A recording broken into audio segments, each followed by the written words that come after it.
আপনি একটা বাচ্চার সামনে কিছু খেলনা রাখবেন, ধরুন ট্রেডি, কার, বল, এগুলো কিছু জিনিস রাখলেন। এবার সে যে কোনো একটা জিনিস দিয়েই কিন্তু খেলা করছে, ধরুন ওই টেডিটা দিয়েই ও খেলা করছে, বাকি জিনিসগুলোর দিকে ঘুরেও তাকাচ্ছে না। কিন্তু যেই মুহূর্তে আপনি ওখান থেকে কারটা উঠিয়ে নেবেন বা বলটা উঠিয়ে নেবেন, সেই মুহূর্তে ও আপনাকে প্রোটেস্ট করবে। ও বলবে, কেন নিয়েছো, কেন ধরেছো, এটা আমার খেলনা, রাখো, তুমি ধরবে না। তো কিছু কিছু সম্পর্কের বেলায়ও তেমনটাই হয়।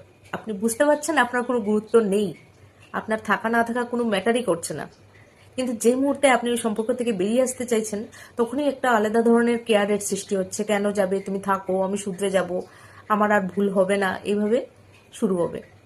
আপনি কি করতে পারেন? আপনি একবার খুলে কথা বলুন।